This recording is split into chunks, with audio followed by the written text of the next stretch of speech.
नमस्कार दोस्तों, स्वागत है आपका बुक संवाद पर। आज मैं आपको सुनाने जा रहा हूं एक ऐसी किताब की कहानी जो शायद दुनिया की सबसे फेमस सेल्फ हेल्प बुक है, how to win friends and influence people by Dale Carnegie.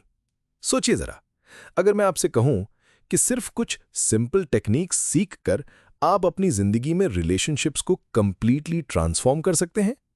ये बात मुझे बहुत प्रभावित करती है कि डेल कार्नेगी ने जो प्रिंसिपल्स 1936 में लिखे थे, आज भी उतने ही पावरफुल हैं। और मैं आपको बताऊंगा क्यों। दोस्तों, लेखक कहते हैं कि एक बार एक फैक्ट्री ओनर था।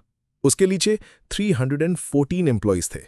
वो बहुत सख्त आदमी था, हमेशा गलतियां निकालते रहता था, डांटते रहता था, तारीफ करना तो जैसे उसे आता ही नहीं था। लेकिन जब उसने ये प्रिंसिपल्स सीखे, क्या हुआ? 314 दुश्मन से 314 दोस्त बन गए।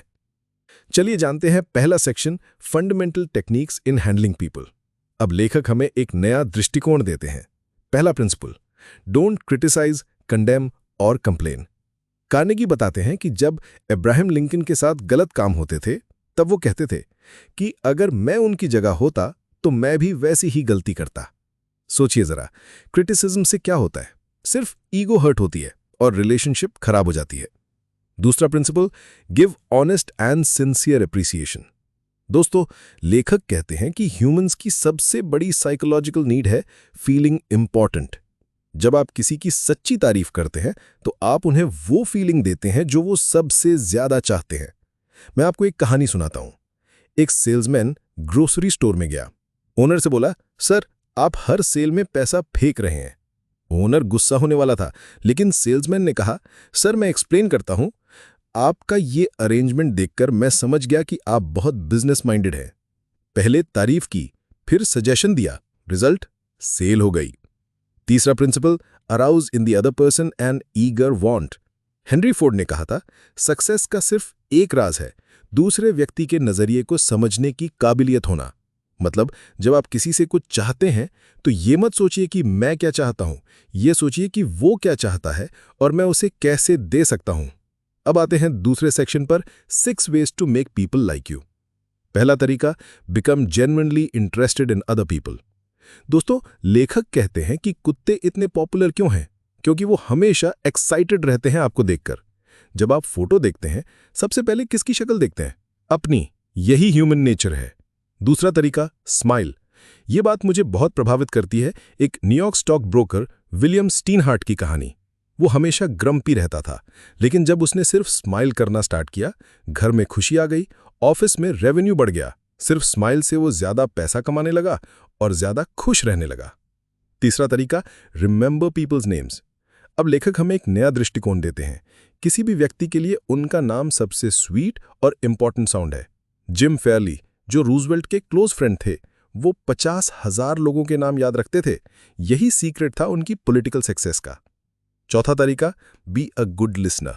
सोचिए जरा, जब कोई आपकी बात ध्यान से सुनता है, कैसा लगता है? कार्नेगी कहते हैं, अगर आप चाहते हैं कि लोग आपको इंटरेस्टिंग लगे, तो पहले आप उनमें इंटरेस्ट लें। तीसरा सेक्शन है, win people to your way of thinking. यहां लेखक एक पावरफुल टेक्निक बताते हैं। The only way to win an argument is to avoid it. Benjamin Franklin की कहानी सुनिए। वो बचपन में बहुत आर्ग्यूमेंटेटिव थे, लेकिन बाद में उन्होंने सीखा, I may be wrong, I frequently am, let's examine the facts.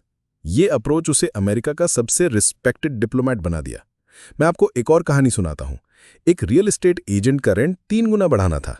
Building manager ने मना कर दिया, तो एजेंट ने एक लिस्ट बनाई। एक साइड में रेंट बढ़ाने के फायदे मैनेजर के लिए, दूसरी साइड में रेंट ना बढ़ाने के नुकसान। रिजल्ट, रेंट 50% बढ़ गया, बिना किसी आर्ग्यूमेंट के। चौथा और last section, be a leader. दोस्तों, लेखक कहते हैं कि लीडरशिप का मतलब सिर्फ ऑर्डर देना नहीं है। Begin with praise and honest appreciation. जैसे बार्बर पहले फेस को वार्म टॉवल से सॉफ्ट करता है, फिर रेजर चलाता है, वैसे ही क्रिटिसिज्म से पहले प्रेज करो। Ask questions instead of giving direct orders. तुम ये करो की जगह, क्या तुम्हें लगता है ये अप्रोच बेटर होगा, कहना ज्यादा इफेक्टिव है। लेट द अदर पर्सन से फेस। चाइनीज कहते हैं, किसी का फेस ना काटना सबसे बड़ा गिफ्ट है जो तुम दे सकते हो। तो दोस्तों, इन सारी टेक्निक्स का समरी क्या है? पहला, क्रिटिसिज्म छोड़ो, अप्रिसिएशन दो। दूसरा, जेन्युइन इंटरेस्ट दिखाओ और स्माइल करो। तीसरा, सुनिए ज्यादा, भूलिए कम। चौथा, आर्ग्यूमेंट से बचिए, अंडरस्टैंडिंग बनाइए। ये बात मुझे बहुत प्रभावित करती है कि डेल कार्नेगी ने ये सब प्रिंसिपल्स सिर्फ बुक से नहीं सीखे थे। उन्होंने थाउजेंड्स ऑफ पीपल को इंटरव्यू किया, उनके सक्सेसफुल रिलेशनशिप स्टडी किए और फिर ये गोल्डन रूल्स दिए। आज के डिजिटल एज में भी ये प्रिंसिपल्स उतनी ही रेलेवेंट है। व्हाट्सएप हो या ऑफिस मीटिंग्स, रिलेशनशिप्स की फाउंडेशन यही प्रिंसिपल्स हैं। सोचिए जरा, कल से आप ये ट्राई कीजिए। घर जाके फैमिली मेंबर्स की कोई बात जेन्युइनली अप्रिशिएट कीजिए। ऑफिस में किसी कोलीग का नाम याद रखिए और देखिए क्या होता है। अब लेखक हमें एक नया दृष्टिकोण देते हैं कि सक्सेस सिर्फ मनी या पोजीशन से मेजर नहीं होती। सच्ची सक्सेस है मीनिंगफुल रिलेशनशिप बनाना, लोगों के दिल में जगह बनाना और ऐसे इन्फ्लुएंस करना कि सबको बेनिफिट हो। दोस्तों, याद रखिए, ये टेक्निक्स तभी काम करेंगी जब आप इन्हें जेन्युइन हार्ट से यूज करेंगे। मैनिपुलेशन नहीं, जेन्युइन केयर। दोस्तों, अगर इस बुक की समरी ने आपकी जिंदगी में वैल्यू एडिशन किया है तो ऐसी ही ढेर सारी बुक्स की समरीज के लिए बुक संवाद को जरूर सब्सक्राइब कीजिए। कमेंट्स में बताइए कि आपको कौन सा प्रिंसिपल सबसे इंटरेस्टिंग लगा और नेक्स्ट कौन सी बुक की समरी चाहिए। मिलन होगा अगले एपिसोड में एक नई बुक के साथ। तब तक के लिए धन्यवाद।